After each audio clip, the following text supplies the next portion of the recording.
Shalom saudara dan saudari dalam Kristus. Tuhan beserta kamu. Selepas 2 minggu bukan bercuti lah, okay? Saya bukan tidak ada di gereja Semak. Macam lupa sudah, macam tadi pun lupa doa hari ini sudah. Okay? Jadi hari ini kita mau merayakan kebaikan Tuhan dalam gereja kami selama 67 tahun dan kita mau belajar bagaimanakah kita boleh membina semula dasar gereja. Okay? Sebab sudah 67 tahun adalah patut kita melihat semula apakah dasar gereja ini, adakah kita sudah lari daripada dasar gereja ini. Sebelum kita memasuki khotbah adalah baiknya juga kita melihat sejarah gereja ini. Pada tahun 2019 apabila saya baru saja ditempatkan di sini, kita adakan gotong royong. Dan apabila kita mengemaskan bilik store kami ini, kami terjumpa satu kotak banyak gambar. Sikit lagi jemaat mau buang pergi tong sampah lah. Jadi apabila saya tengok ini banyak harta karun dari segi sejarah lah. Jadi saya terlihat dan terbaca semua sejarah gereja kami. Jadi ini adalah padri pertama kami, iaitu masa itu kita panggil Father Lawrence Green. Okay, Father Lawrence Green. Dan sebelum Lawrence Green ada seorang kita boleh katakan pengasas ataupun dia yang mempunyai visi untuk membina gereja ini, iaitu Reverend Kenneth Perry. Masa itu dia berada di Tawau St. Patrick, gereja St. Patrick, di bawah pimpinan Walter Newmarch. Okay, dan masa itu Tawau mereka hanya mengutus Reverend Kenneth Perry datang ke Lahadatu setiap 2 bulan, sekali dalam setiap 2 bulan ataupun 3 bulan sahaja. Jadi selepas itu pada tahun itu bermula daripada tahun 1956 sudah. Jadi pada tahun 1960 Reverend Lawrence Green menjadi padri pertama gereja St. Mark. Selepas itu padri yang kedua adalah padri yang tanpa gaji, iaitu non-stipend, iaitu Reverend Chin Sun Leong. Jadi kita dengan ini kita juga sudah melihat dasar gereja ini. Gereja ini kita kekuatannya adalah dari segi kepimpinan pemimpin awam juga. Jadi apabila tidak ada padri, pemimpin awam yang bangkit untuk memimpin gereja ini. Jadi pada masa akan yang datang, saya bukan sahaja mau minta cuti 2 minggu lah, mungkin 2 bulan pun boleh. Haleluya. Sebab pemimpin awam yang sendiri bangkit bah. Okay, mungkin Reverend Tutik ataupun siapa-siapa boleh berkhotbah di English dan juga berkhotbah di bahasa kebaktian bahasa Cina. Sebab saya tahu banyak ada di sini yang pandai cakap Cina juga. Okay, dan ini adalah gereja pertama kami. Gereja pertama kali adalah sebuah rumah yang dibeli daripada seorang orang Jepun. Ngam-ngam saya pun baru balik daripada Jepun lah. Okay, dia iaitu the Hiramasu Resident. Rumah itu berada di di dekat storeroom sana dulu. Okay, bahagian sana mereka cakaplah di bahagian sana. Jadi ia dipakai sebagai chapel, bukan gereja. Okay, pakai sebagai chapel dan pada tahun 1957 ia dipakai sebagai sebuah gereja. Jadi pada tahun-tahun ini dia dipakai sebuah gereja dan pada tanggal 3 September 1957 gereja membuat keputusan. Pada itu adalah Nigel Cornwall, Bishop Borneo. Masa itu kita belum ada Bishop Diocese of Sabah. Kita masih ini Diocese of Borneo. Okay? Jadi kita membuat keputusan untuk membina sebuah gereja yang baru sebab rumah ini sudah tua dan juga usang. Dan dia punya dasar adalah diletakkan oleh Bishop Roland Cole. Okay, pada tahun 1969. Jadi ini rumah padri barulah. Saya belum dapat lagi itu rumah padri yang pertama. Tetapi semalam baru jumpa itu gambar. Oh, rumah padri sebelum ada ini Dewan.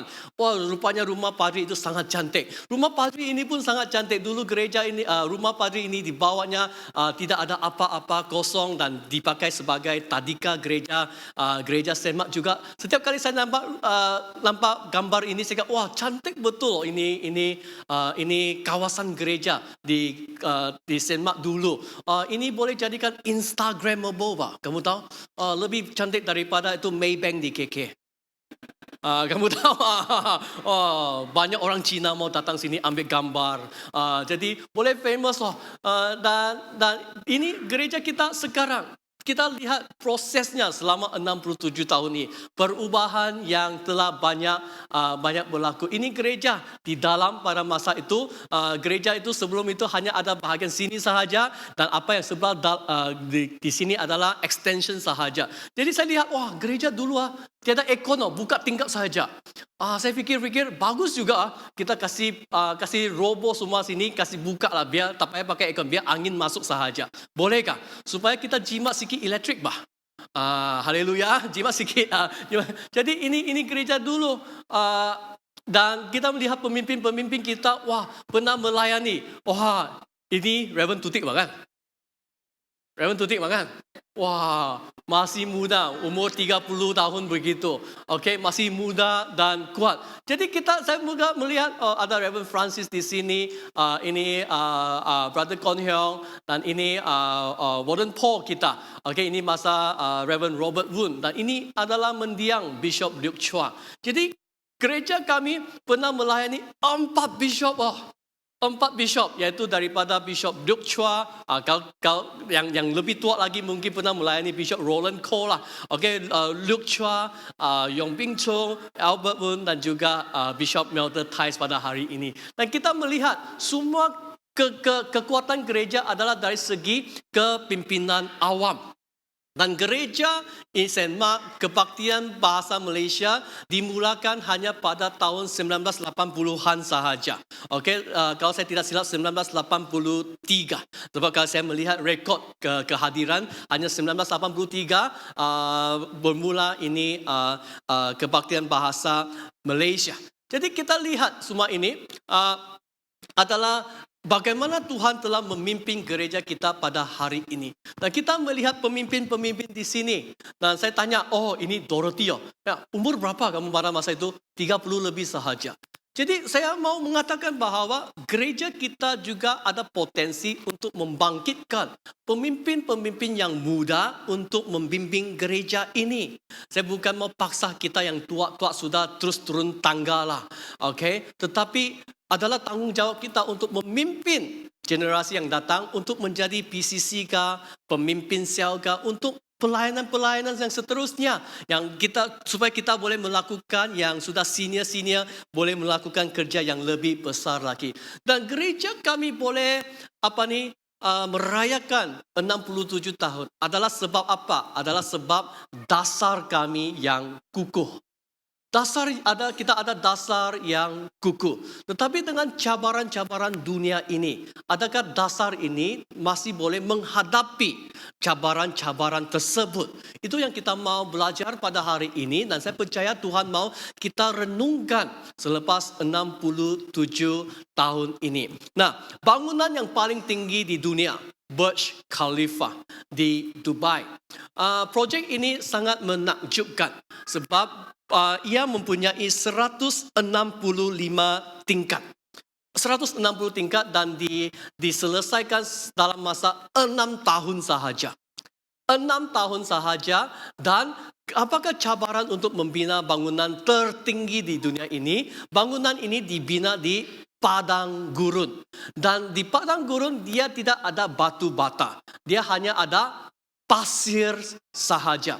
Jadi untuk membina bangunan yang paling tinggi di padang gurun adalah tidak boleh difikirkan langsung. Sebab dia tidak ada dasar yang kukuh.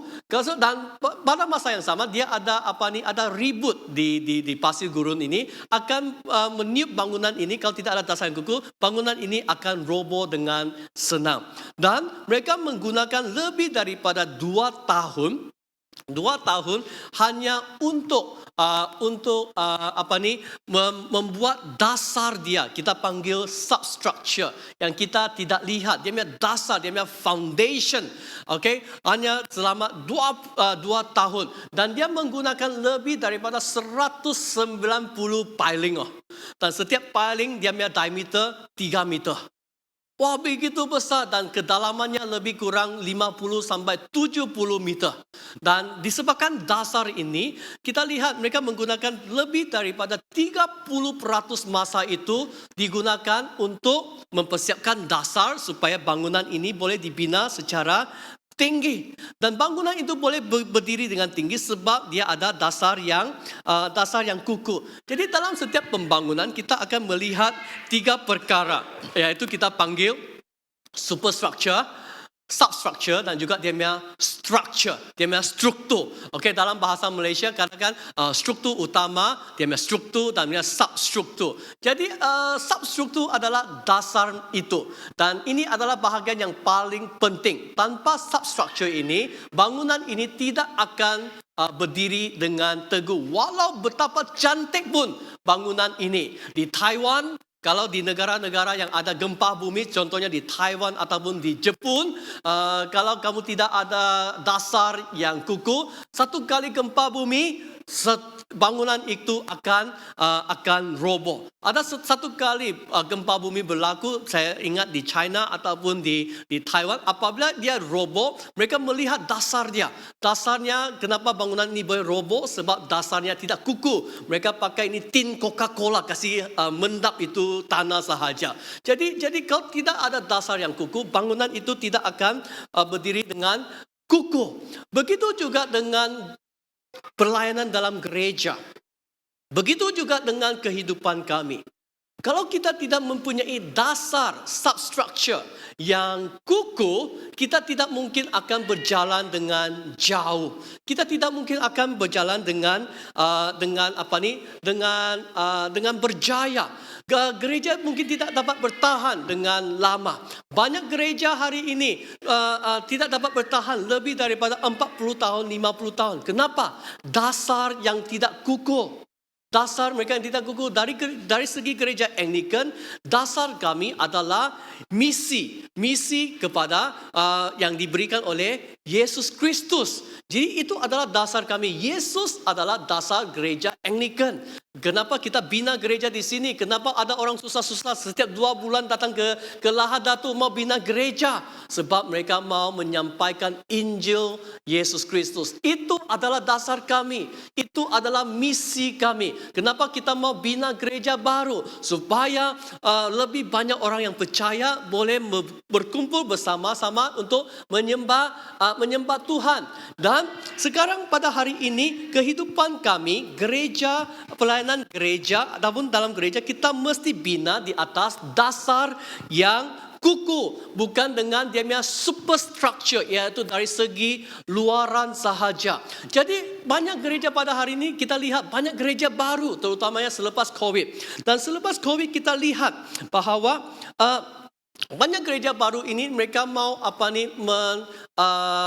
attract, mereka mau membawa lebih ramai orang-orang muda ke dalam gereja. Ya, orang muda itu sangat penting sebab mereka adalah masa hadapan gereja.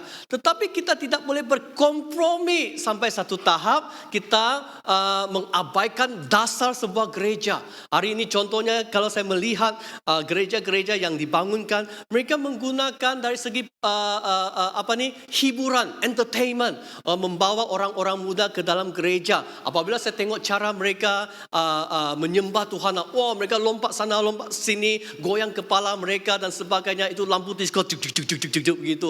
Wah, macam kamu mau buta sudah, Pak. Jadi mereka lari sana, lari satu bangunan dan sebagainya. Dan apabila setiap kali saya lihat dari YouTube bagaimana mereka quote unquote menyembah Tuhan, saya teringat satu gambaran masa saya orang jahat dahulu. Di KL ada satu tempat namanya, yang pernah pergi KL mungkin kamu pernah dengar tempat ini, namanya Zouk. Kamu tahu apa itu Zouk? Zouk adalah tempat pub, disco di sana. Tiada bezanya dengan disco. Kamu tahu, orang-orang di sana pun masih lompat sana, lompat sini, goyang kepala mereka sebab sudah makan obat lah, ataupun sudah banyak harimau mereka minum. Ini di dalam gereja orang muda lompat sana lompat sini, goyang kepala mereka dan sebagainya. Wah, this is so fun, this is joy. Dan apa yang berlaku selepas gereja? Kalau mereka berani menari di dalam gereja, beranikah mereka menari di luar gereja untuk Yesus? Itu cabaran kami, betulkah tidak? Itu persoalan dia. Jadi apabila saya lihat begini, itu bukan penyembahan. Gereja sudah lupa dasar.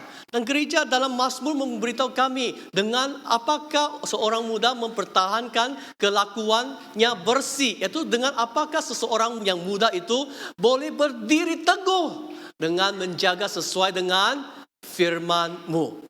Dengan menjaga sesuai dengan firman Tuhan, itu adalah dasar, foundation kepada gereja kami. Jadi dasar gereja, dasar hidup kita sangat penting.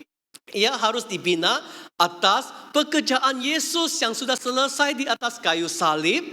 Dan dia harus dibina di atas firman Tuhan. Dan ia juga harus dibina dengan kuasa Roh Kudus. Dan apabila kita menjaga kedalaman hidup kami, yaitu dasar hidup kami, Tuhan akan menjaga keluasan pekerjaan dan pelayanannya. Seringkali kita risau, gereja tidak dapat berkembang dengan banyak. Tidak ada orang mau datang ke gereja. Kenapa? Sebab kita belum menjaga kedalaman perhubungan kami dengan Tuhan. Dasar kami belum kukuh. Kalau gereja ataupun hidup kamu belum kukuh, bagaimana kita boleh keluar menginjil dan sebagainya. Jadi sangat senang untuk kami melupakan dasar kami dalam gereja selepas 67 tahun. Jadi saya percaya Tuhan mempunyai satu message kepada kita pada pagi ini. Dua perkara yang utama kita mau lihat jika kita mau Saint Mark dapat merayakan ulang tahun yang ke-70, yang ke-100 dan sebagainya. Bukan apabila kita merayakan ulang tahun yang ke-70 bukan dengan 450 orang tetapi dengan 600 orang. Apabila kita merayakan ulang tahun yang ke-100 kita ada 2,000 orang, 3,000 orang begitu. Itu matlamat kami. Tidak ada guna kita merayakan ulang tahun yang ke-70 tahun masih orang yang sama. Okey, beritahu kepada jiran di sebelah kamu, saya tidak mau lihat kamu 3 tahun lagi. Maksudnya saya mau lihat orang yang baru lah, kamu faham? Saya tidak mau duduk di sebelah kamu. Yaitu kita berada di gereja besar, kita mau lihat orang yang baru duduk di sebelah kami. Ada amin? Boleh? Jadi pertama, Yesus mesti menjadi dasar gereja. Dalam 1 Korintus pasal 3 ayat 10 hingga ke 11, mari kita baca bersama-sama. 1, 2, 3. Sesuai dengan yang dianugerahkan kepadaku, aku sebagai seorang ahli bangunan yang cakap telah meletakkan dasar dan orang lain membangun terus di atasnya. Tetapi tiap-tiap orang harus memperhatikannya, bagaimana ia harus membangun di atasnya. Kerana tidak ada seorang pun yang dapat meletakkan dasar lain daripada dasar yang telah diletakkan, yaitu Yesus Kristus. Salah satu masalah di dalam gereja Korintus adalah ketidaksatuan. Kalau kita baca 1 Korintus, kita akan melihat setiap jemaat mempunyai pengkhotbah ataupun pastor kesukaan mereka tersendiri. Ada orang yang cakap, saya suka Apolos, saya suka Paulus, saya suka Petrus. Ada yang lebih rohani lagi cakap, kamu tidak bagus, saya suka Yesus, saya ikut Yesus. Jadi mereka ada perbelahan di sini sebab mereka mempunyai pemimpin-pemimpin yang lain. Siapakah Apolos? Apolos adalah pengkhotbah yang sangat karismatik. Wow, dia khotbah semua orang menangis punya. Dia khotbah memberi semua orang kasih kosong dompet dia. Itu Apolos. Siapakah Paulus? Paulus dia kuat dalam firman Tuhan. Dia mengajar dengan mendalam, meneliti firman Tuhan dengan baik-baik. Siapakah Petrus? Petrus ini PR public relation. Dia adalah orang yang sangat baik. Hubungannya dengan orang jemaat sangat baik. Semua orang suka dia. Walaupun khotbah dia sangat teruk. Itu Petrus. Jadi ada orang cakap, kamu ini tidak suci lah.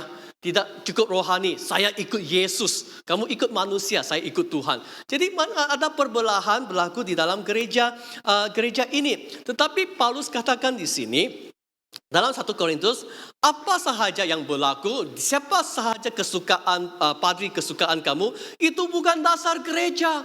Sebab dia katakan, dasar yang saya letakkan adalah Yesus Kristus. Bukan padri ataupun pengkhotbah kegemaran kamu. Sama juga dengan cabaran yang gereja kita hadapi pada hari ini. Ada orang yang cakap, saya suka gereja tradisi. Saya suka gereja moden. Saya suka gereja di mana pujian penyembahan lama sikit. Saya suka gereja yang ada ada doa syafaat dan sebagainya. Jadi gereja selalu berpecah pula. Gereja bukan dibina atas metodologi dengan cara bagaimana kita membimbing gereja. Gereja dibina atas satu dasar sahaja, yaitu memperkenalkan Yesus kepada orang ramai. Amin. Itu adalah dasar kami. Jadi Paulus mau katakan di sini, kita membina gereja bersama-sama sebagai satu pasukan. Halo? Kita adalah satu pasukan kerajaan Allah. Kalau kita adalah orang English, dan apabila kita bermain untuk England, biar kamu Liverpool, Manchester ataupun Chelsea, kita main untuk siapa? Kita main untuk England. Jangan kamu cakap, oh saya defender dari Liverpool. Oh kamu striker dari Manchester. Tidak boleh bersama-sama. Walaupun saya Manchester lah. Kamu tahu? Jadi saudara dan saudari dalam Kristus, kita harus ingat bukan klub kegemaran kami, tetapi negara kami. Kita harus ingat kerajaan Allah, bukan siapakah padri kesukaan kami. Amin. Jadi Paulus katakan kita membina gereja ini bersama-sama. Oke, beritahu kepada jiran di sebelah Anda, mari kita bersama-sama membina gereja ini. Paulus katakan kita mesti membina sebagai pakar jurubina. Apa itu pakar jurubina? Dia katakan di sini bahwa tiap-tiap orang harus memperhatikan, memperhatikan bagaimana ia membangunkannya. Dalam bahasa Inggris dia katakan whoever is building the foundation, dia katakan aku meletakkan dasar sebagai ahli bangunan. Dalam bahasa Inggris dia katakan I'm building as an expert builder. Yaitu pakar jurubina. Apa maksud pakar jurubina? Pakar jurubina bermaksud dia tidak cincin cai-cai Bukan cakap, hari ini kita mau buat RPG. Bulan depan tak mau RPG lah, kita cuba cara lain. Cuba cara penyembahan. Tidak. Pembinaan gereja harus ada strategi. Betul ke tidak? Kamu bina satu bangunan, kamu mula daripada apa dulu? Dasar dulu. Jangan cakap, dasar belum siap, saya buat itu kolom dululah. Kolom buat baru setengah hari, mood saya bagus sedikit, saya mau panjat tinggi sedikit, saya buat itu bumbung dulu. Kolom belum siap, bagaimana buat bumbung? Kamu faham? Jadi itu pakar. Pakar bermaksud dia sudah ada rancangan. Rancangannya tersendiri, dia menggunakan dengan, dia ada step by step. Jadi Paulus dia berhati-hati juga bagaimana membina gereja. Apabila Paulus katakan berhati-hati, ia bermaksud pertama berhati-hati dari segi pengajaran firman Tuhan. Sebab kalau kita tidak mengajar firman Tuhan dengan cara yang betul dan baik, ia akan menjejaskan iman orang. Dan kalau kita ada di ajaran-ajaran yang sesat masuk ke dalam gereja, dasar gereja itu pasti akan terjejas. Dan Paulus katakan kita mesti membina gereja tempatan, lokal, yang berkembang untuk kemuliaan Tuhan dan kebaikan semua orang. Jadi gereja boleh cantik, tetapi bukan untuk syok sendiri. Gereja cantik, adakah ia memberkati orang-orang di luar? Jadi itu kita harus ada balance. Kalau kita ada gereja yang modern, yang mewah, kehidupan orang-orang di sekeliling juga harus adalah yang selesa juga. Sebab itu adalah kerajaan Allah. Warren Wiersbe mengatakan dasar diletakkan dengan memberitakan Injil Yesus Kristus. Jadi kita bina gereja bukan supaya kita boleh datang selesa. Kita mesti ingat misi kami adalah untuk memberitakan Injil Yesus Kristus. Dasar adalah bahagian paling penting dalam bangunan kerana ia menentukan saiz, bentuk dan kekuatan struktur utama. Pelayanan mungkin kelihatan berjaya untuk sementara waktu, tetapi jika ia tidak diasaskan pada Kristus, ia akhirnya akan runtuh dan juga hilang. Jadi dasar gereja, dasar hidup Anda bukan wang, bukan berkebejayaan, bukan menjadi famous. Dasar kita mesti senantiasanya Yesus Kristus. Itu sebab kalau dasar kami adalah Yesus Kristus, misi kami adalah untuk memperkenalkan Yesus Kristus. Kalau dasar kami adalah keuangan, misi kami adalah seringkali mencari lebih banyak wang. Baru-baru ini dalam di konferensi doa di KK, salah satu padri mengatakan kepada kami, ada sebuah gereja yang pada masa COVID mereka mempunyai banyak harta dan gereja ini bergantung ke pendapatan gereja ini bergantung kepada hasil sewa harta itu. Tetapi dan jemaatnya jarang sekali walaupun jemaatnya tidak memberikan persepuluhan dan persembahan, ia tidak menjejaskan keuangan gereja. Gereja itu dibawa sebagai begitu saja sampai COVID datang. Tidak ada orang yang mampu bayar sewa, tiba-tiba gereja itu sikit lagi jadi bankrupt. Mengapa?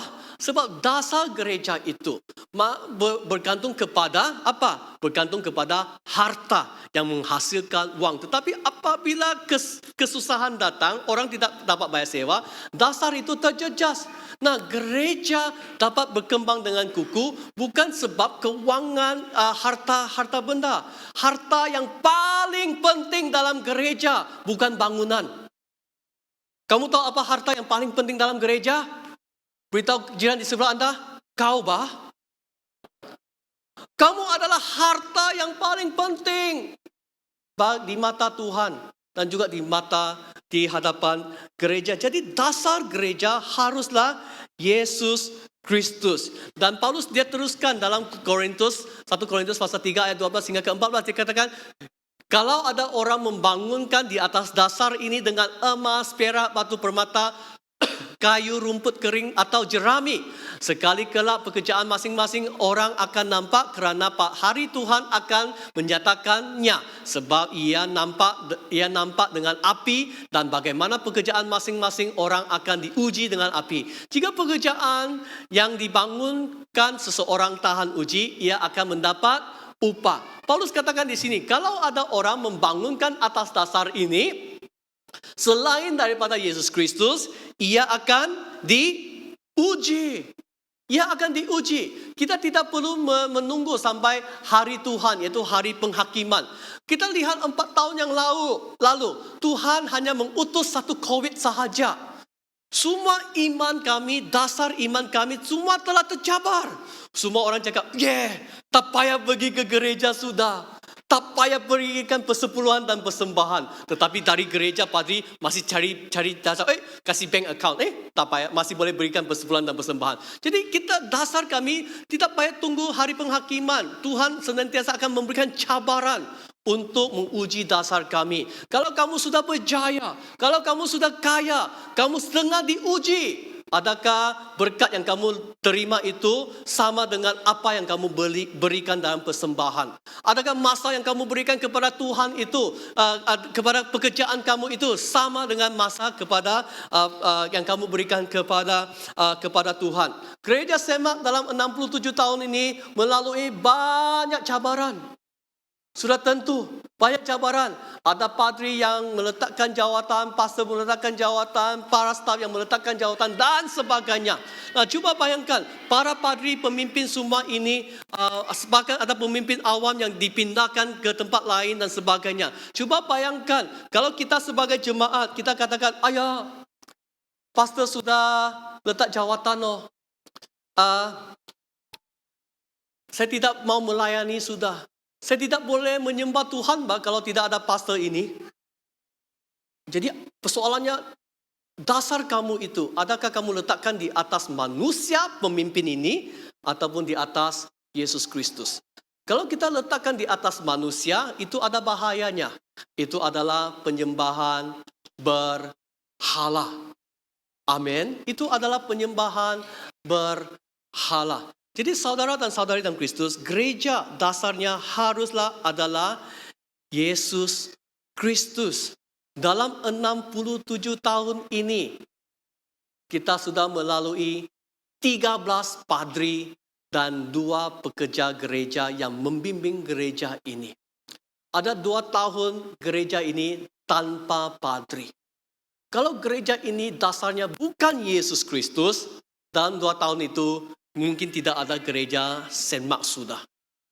Disebabkan dasar kami adalah dasar yang kukuh, kita boleh bertahan. Saya tidak suka gunakan bertahan macam serba kekurangan.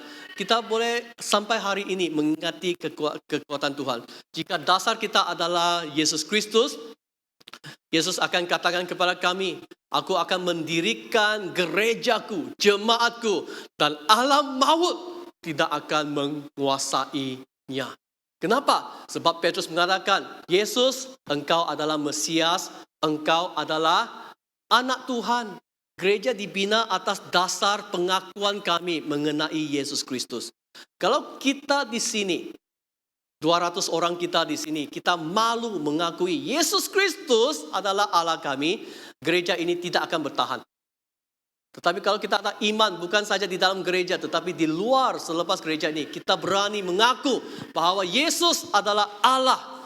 Gereja ini akan berkembang dan bertahan dengan lama. Dan yang kedua adalah dasar itu dikuatkan melalui firman Tuhan. Dasar pertama, tidak boleh kompromi, tak boleh kacau.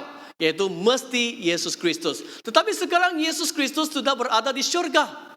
Bagaimana kita boleh terus mengukuhkan gereja ini? Ya, dikuatkan melalui firman Tuhan. Seperti apa yang kita baca sebentar tadi, kita baca semula sekali lagi. 1, 2, 3. Demikianlah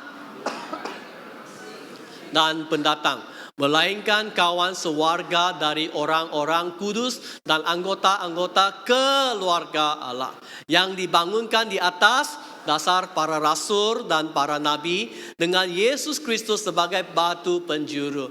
Di dalam Dia tumbuh seluruh bangunan rapi tersusun menjadi bait Allah yang kudus di dalam Tuhan. Di dalam Dia kamu juga turut dibangunkan menjadi tempat kediaman Allah di dalam Roh. Paulus di sini pertama dia mengatakan bahwa kita semua adalah anggota-anggota keluarga Allah. Kita bukan lagi warga asing, kita adalah satu keluarga. Kita bukan daripada klub-klub bola yang berlainan. Kita adalah satu bangsa England. Kamu faham? Jadi kita adalah satu keluarga dan kita dibangunkan di atas dasar apa? Para rasul dan para nabi. Apa itu para rasul dan para nabi?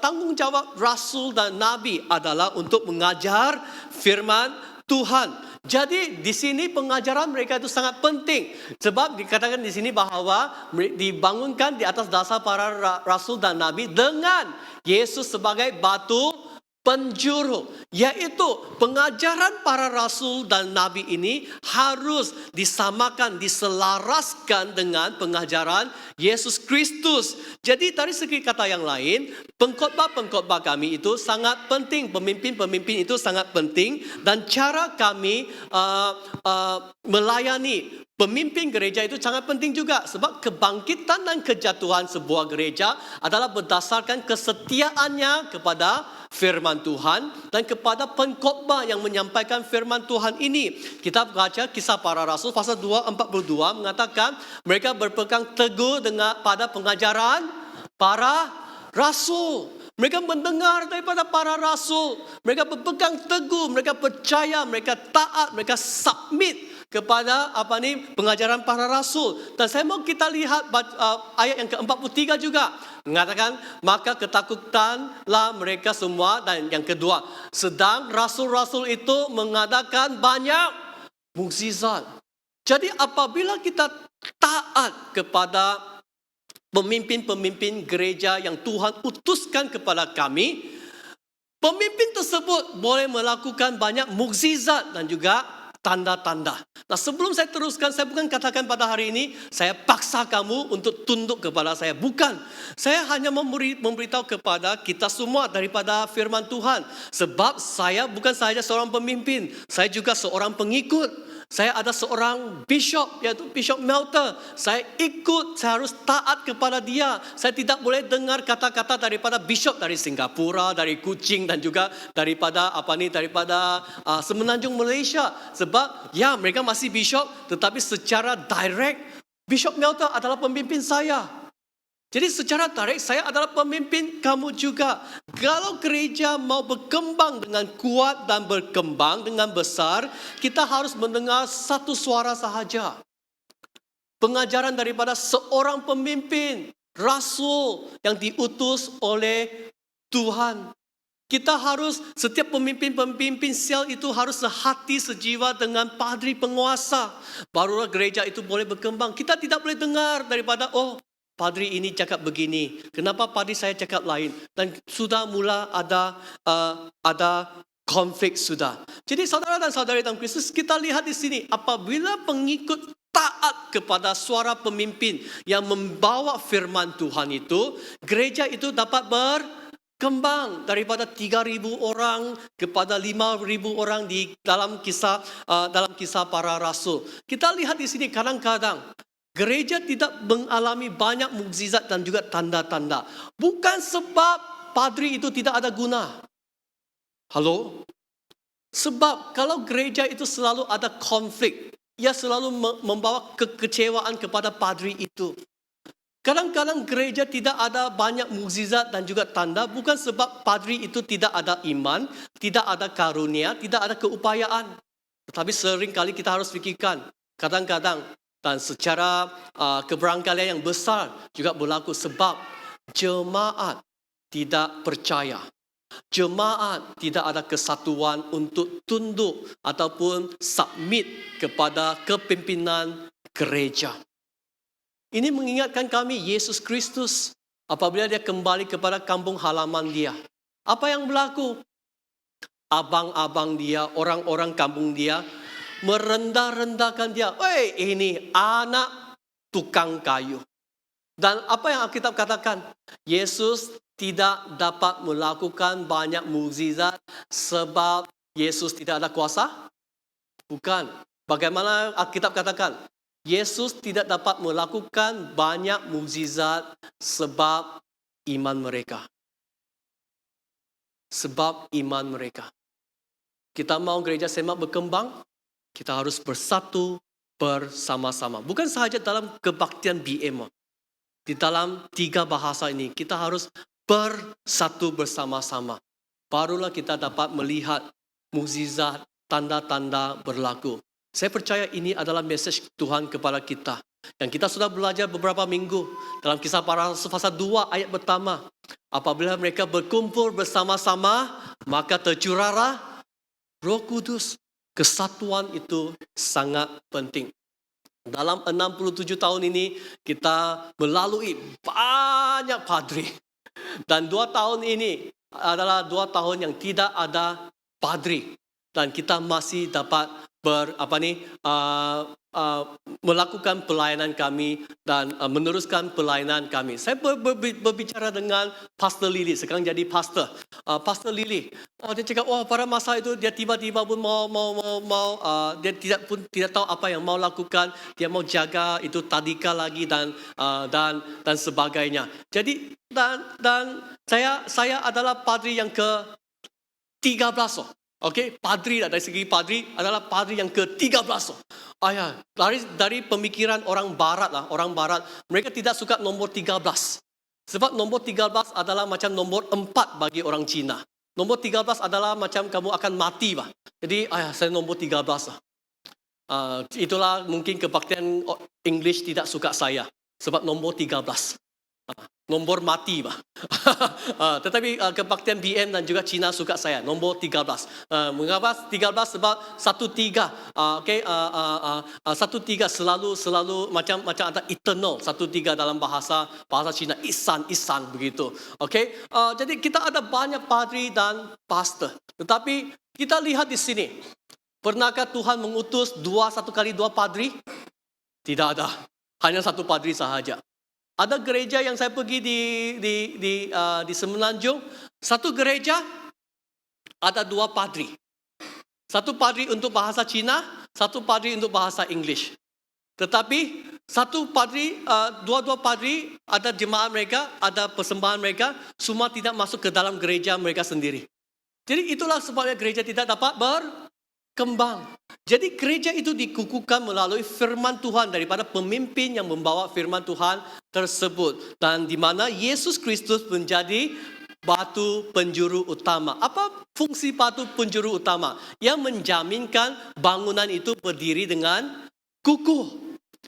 Dan kedua, ia menjajarkan bangunan, iaitu ia buat alignment supaya kita membina bangunan itu dengan lurus, jangan bengkang-bengkok. Kalau bangunan itu dibina dengan bengkang-bengkok, nanti itu bangunan akan runtuh. Saudara dan saudari dalam Kristus, 67 tahun sudah. Kalau coba bayangkan, ini adalah sebuah kereta 67 tahun. Lagi perlu kita buat alignment loh. Kita pergi KK satu kali balik pun mau buat alignment sudah. Ini 67 tahun, kita mau tanya diri kita sendiri secara pribadi. Adakah Yesus batu penjuru hidup saya? Adakah Yesus batu penjuru kepada gereja Saint Mark? Yesus adalah bagaimana gereja berkembang dan dipegang, disatukan bersama-sama. Tidak ada kesatuan ataupun pertumbuhan jika Yesus bukan batu penjuru kami. Jadi secara kesimpulan, pertama, asas yang utama adalah gereja yang kukuh. Kita mesti ada dasar yang utama. Sebab gereja yang ada dasar yang kukuh dibina melalui Yesus Kristus, doktrin yang kukuh dan dengan kesatuan. Barulah misi boleh berkembang dengan kestabilan. Kemana boleh kita fokus? Tahun ini banyak kali, setiap kali saya mau lakukan misi, banyak masalah berlaku dalam gereja lagi. Konflik berlaku dalam gereja lagi. Sakit kepala. 2 minggu cuti tidak cukup, kamu tahu. Mau 2 tahun. Boleh bahkan saya cuti 2 tahun, sebab benar 2 tahun tiada padri. 2 tahun tiada padri, kamu tahu apa maksudnya? Tiada perjamuan kudus. Nasib masih ada Reverend Tutik lah. Kebaktian BM sangat diberkati. Kebaktian Cina macam mana cakap? Reverend Tutik mau cakap Cina sudah nanti. 2 tahun mau cakap Cina. Nanti saya balik, dia Cina lebih bagus daripada saya. Jadi kalau gereja tidak berkukuh, tidak akan berkembang dengan misi, tidak akan berkembang, penginjilan tidak ada kuasa. Kenapa? Sebab kalau kita mau menyebarkan Injil, percaya kepada Tuhan, kamu punya gereja pun selalu bergaduh. Macam mana boleh berkembang? Dan dengan dasar yang kukuh, kita akan bertumbuh dalam penjangkauan and explosive evangelism and explosive growth. Pada masa saya berdoa untuk hari ini, dalam ulang tahun yang ke-67 ini, saya tidak tahu kenapa Tuhan kasih saya satu nombor, bukan beli 4 ekor lah. Tuhan kasih saya nampak ini nombor 70. Dari tahun lalu lagi saya sudah mempersiapkan gereja kami untuk merayakan ulang tahun yang ke-70. Dan sekali lagi Tuhan memperingatkan saya ulang tahun yang ke-70. Mengapa saya tanya, Tuhan kenapa 70? Kenapa angka 70 ini? Kenapa ulang tahun yang ke-70 ini? Pertama, Tuhan mau mengingatkan saya, panggilan saya apabila saya ditransfer ke Lahadatu. Apabila Bishop katakan, Kaseng, sebab itu secara tiba-tiba. Minggu lalu Bishop cakap, jangan takut, kau tinggal di Tawau. Tidak ada transfer. Minggu hadapan, Kaseng, tahun depan pergi Lahadatu. Lahadatu Dan saya tahu, sudahkah saya sedia untuk berpindah? Sebab baru 3 tahun sahaja di Tawau. Tetapi Tuhan memberikan firman dalam buku Kejadian pasal 12, panggilan Abraham. Tinggalkan tempat kamu, pergi ke dalam tanah perjanjian. Jadi saya rasa Lahadatu bagi saya secara pribadi adalah tanah perjanjian. Dan lepas tu saya tanya, kenapa 70 tahunnya panggilan Abraham? Dan Tuhan berbicara kepada saya, coba ingat umur berapa Abraham pada masa itu dia dipanggil? 70. Umur 70 dia dipanggil untuk masuk ke dalam tanah perjanjian. Dan 70 juga adalah tahun Sabaf yang ke-10 bagi gereja Saint Mark. Tahun Sabaf adalah tahun di mana kita akan menerima berkat 2 kali ganda daripada Tuhan. Bukan saja itu, tahun yang ke-69 kita akan mula menerima berkat yang berlimpah-limpah daripada Tuhan untuk bersediaan dalam tahun 70. Setiap kali saya berdoa untuk gereja Saint Mark dan visi perdana, setiap kali saya bayangkan pada masa yang ke-70 itu kita sudah kalau bukan sudah ada bangunan, kita sudah mulakan sesuatu di tanah 3 ekar ini. Jadi dengan visi-visi gambaran-gambaran yang saya lihat ini, Tuhan meyakinkan saya sekali lagi bahwa visi perdana, sebab seringkali saya takut, adakah ini visi daripada saya sendiri, kedagingan saya, ataupun adakah ini visi betul-betul daripada Tuhan, sebab saya masih ragu-ragu sebenarnya. Tetapi selepas ini Tuhan meyakinkan ini adalah visi daripada Tuhan kepada gereja Saint Mark. Kita harus mentaati Abraham, bukan saya lah, saya belum umur 70 tahun lagi. Kita mentaati gereja ini yang akan berumur 70 tahun. Mari kita melihat visi perdana ini menjadi satu kenyataan.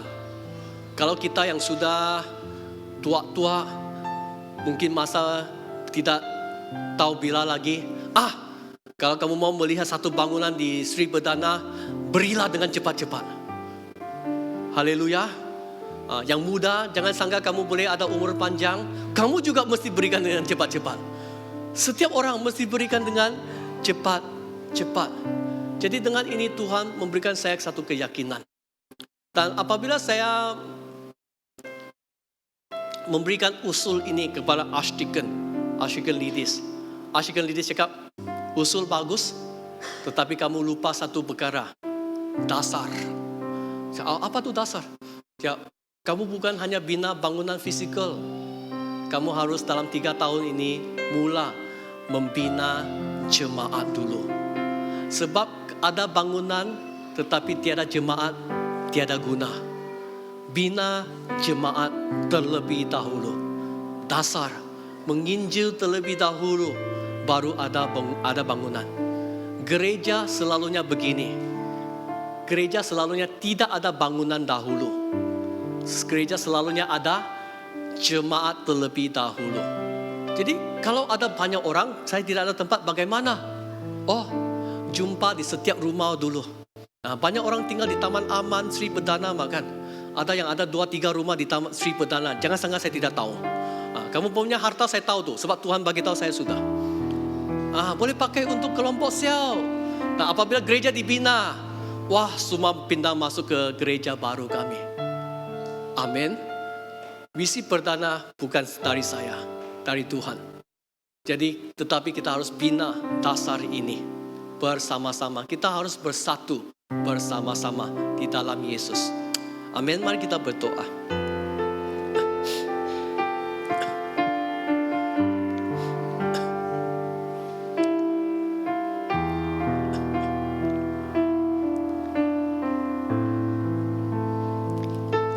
Mari kita renungkan, kita tanya diri kita sendiri, kita lihat, perhatikan diri kita sendiri. Adakah Yesus dasar dan juga batu penjuru dalam hidup kami? Adakah apa yang kami hidup, cara hidup kami selaras dengan firman Tuhan, dengan gaya hidup yang Tuhan mau kita adakan? Adakah kita meletakkan Tuhan di tempat pertama? Adakah disebabkan kegemaran kami, apa yang kami suka itu menyebabkan kami memecah belahkan gereja ini? Pada pagi ini, dengan kuasa Roh Kudus, biarlah Yesus menjadi dasar kami, batu penjuru kami, supaya hidup kami dapat berdiri teguh dan dapat diselaraskan dengan kehendak Allah. Dalam belas kasihan-Mu Tuhan, curahkanlah Roh Kudus. Dalam nama Yesus Kristus kami berseru.